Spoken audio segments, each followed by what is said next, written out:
Hi, I'm Professor Halsey, and today I'm here to talk to you about academic integrity and plagiarism. If we look at the DeVry 2020-2021 Student Handbook and come down to page 6, we can see the academic integrity policy. Now, these page numbers are not the page numbers up here. They're the page numbers at the bottom of the page.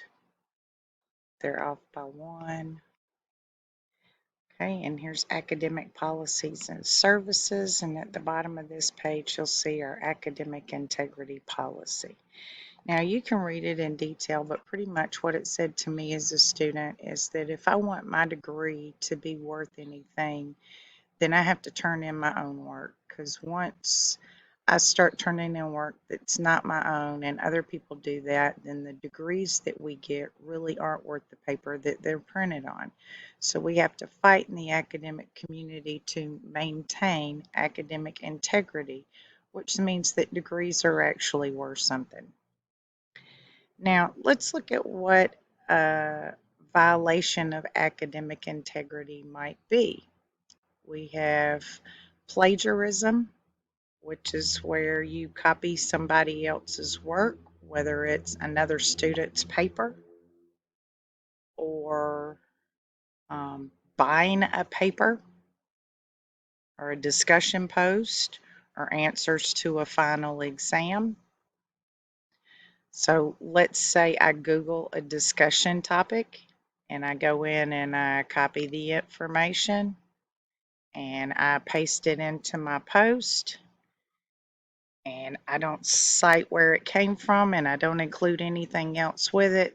That is a direct plagiarism or an academic integrity violation.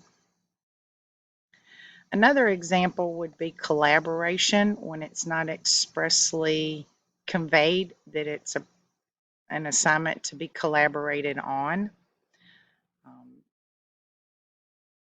You can talk with others about how to do work, how you're going to tackle projects, um, make it a discussion about the topics in the project, but not the work itself, and then everyone has to do their own work. You cannot copy another student's work. Proprietary material includes but is not limited to examinations, problem solutions, copyrighted or patent materials.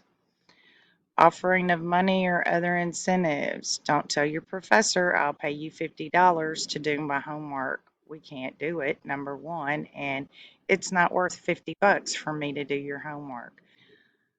Lying about um, your participation in a group, um, misrepresenting your actions or your deeds in any situation or fact, in part or in whole.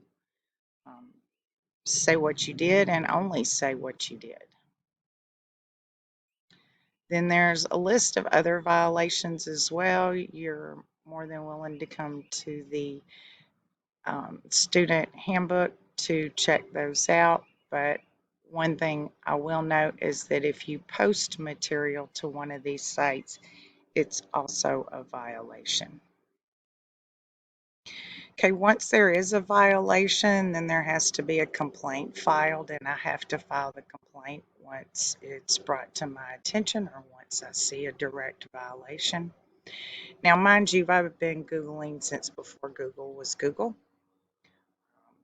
My first internet search was to an IP address, if that gives you an idea of how long ago it was. So we were here before search engines, and I know how these responses sound. Once I file the complaint, then they have a hearing and they look over the information, and usually they find in my favor because I'll produce the evidence that I found. Now, I don't like doing this. I really despise having to do this because all you have to do is put your work in your own words. I try to make discussions where it's easy to write answers that are in your own words, as well as some that you need to go out and do some research for. But in any case, if you have any other questions about academic integrity or plagiarism, please feel free to email or give me a call. Thank you and have a great day.